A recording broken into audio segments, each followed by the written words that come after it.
ચેતન અચેતનો ઘાત એ બંધના કારણ નથી કયા સંકિતિને. પણ આથી એમ ન સમજવું કે પરજીવની હિંસાથી બંધ કયો નથી, માટે સ્વચ્છંદિત હિંસા કરવી. રુચિપૂર્વક હિંસા કરે અને એમ કહે કે મને હિંસા કરી નથી, એ ન આવે. સમજાણું કાંઈ? રુચિ આનંદની હોય એને પરની હિંસા કરવાની રુચિ છે નહીં. હા હા, એને હિંસા કોઈ થઈ જાય તો બંધનું કામ નથી. પણ સ્વચ્છંદી થઈને રુચિથી પ્રેમથી હા હા હા પરની હિંસા દ્વેષથી દ્વેષને ઉપયોગમાં એકત્વ કરીને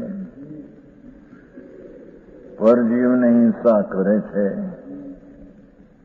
તો તે બંધનું કારણ છે. સમજાય છે કાંઈ?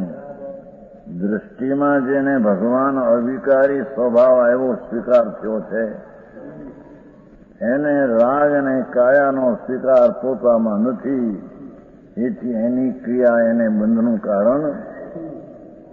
હા સમજાણું કાંઈ?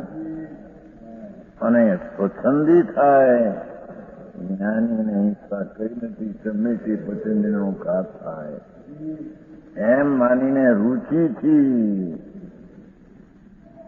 પરના પ્રેમમાં પરની હિંસા કરે છે.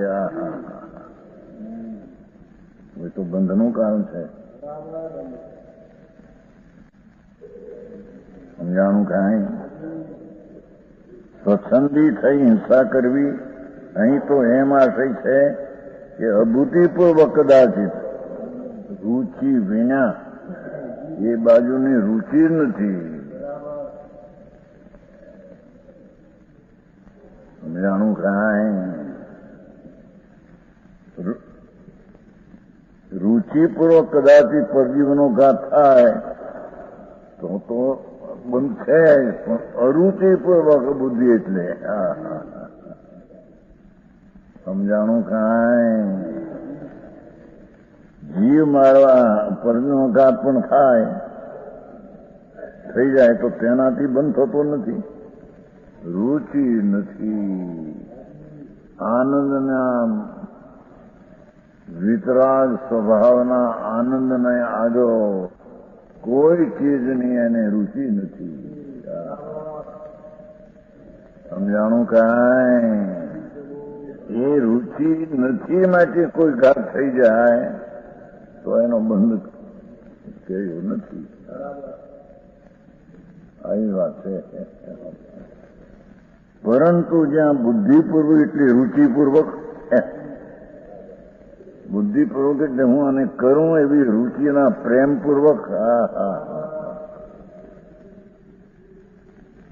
જીવ મારવાના ભાગ થશે ત્યાં તો પોતાના ઉપયોગમાં રાગાદીનો સદભાવ આવશે. જોયું શું કીધું? બુદ્ધિપૂર્વકની વ્યાખ્યા શું કરી કે પોતાના જ્ઞાનમાં રાગાદીનું એકત્વ પણ આવ્યું ત્યાં તો.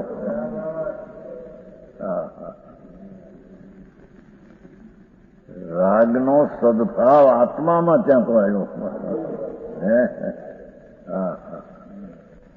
સમજાણું કાંઈ?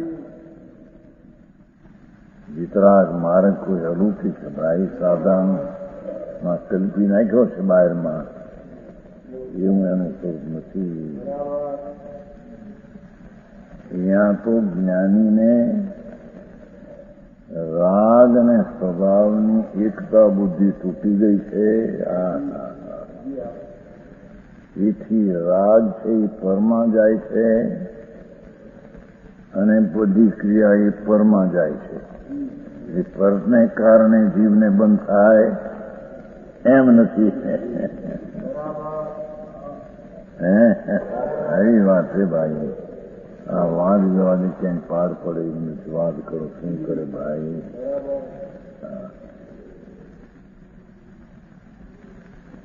શું કહીજો? પોતાના ઉપયોગમાં રાગાદીનો સદભાવ આવશે. ભાષા જોઈ, આને હું મારું, આને જીવાણું ને ભોગ લઉં, આને એ સામગ્રીના કર્મને ઉદયથી મળેલી. ત્યાં તો રાગની રિયાતી થઈ ગઈ અજ્ઞાનમાં. જે જ્ઞાનમાં રાગ નથી તેમાં રાજની હયાતી થઈ ગઈ.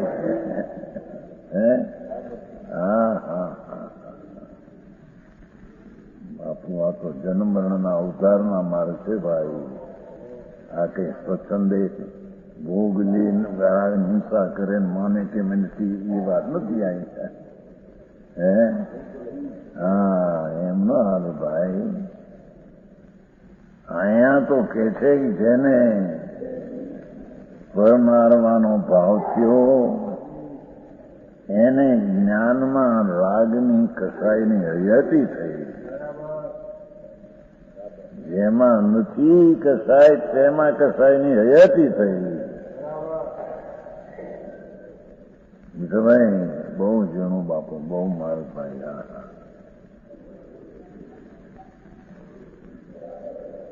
ત્યાં તો ભગવાન આત્મા કસાય વિનાનો, રાગ વિનાનો સ્વભાવ જેનો ટીકાળી પવિત્ર શુદ્ધ છે, એમાંથી જેને રાગની એકતા તૂટી ગઈ છે,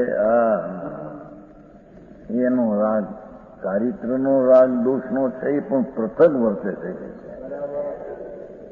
સમજાણું કાંઈ? એમાં એકત્વપણે વર્તો નથી, પૃથક વર્તે છે. એટલે ખરેખર તો જ્ઞાનીના જ્ઞાનમાં રાગ છે એ પરજ્ઞેય તરીકે જણાય છે. સમજાણું કાંઈ? અજ્ઞાનીના જ્ઞાનમાં રાગ નહીં, વિકલ્પ જે દયાદીનો ભલે હો, પણ એ આત્મામાં એની હયાતી થાપે છે. તો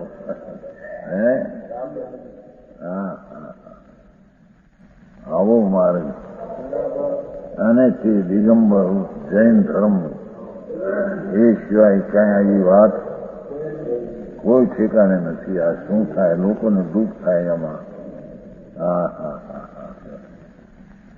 સંતો કુંકુંદાચાર, કોઈ પણ દિગંબર સંત વિતરાગી મુનિ છે એ આ વાતને સિદ્ધ કરે છે. કે છે જ્યાં બુદ્ધિપૂર્વક જીવ મારવાના ભાવ થશે, રાગની રુચિ વાવો આત્મા પરને હણશે, તો ત્યાં તો બંધ થશે જ. કારણ કે બંધ પોતાનો માન્યો, એટલે પોતાનો માન્યો એટલે એને બંધ થશે જ.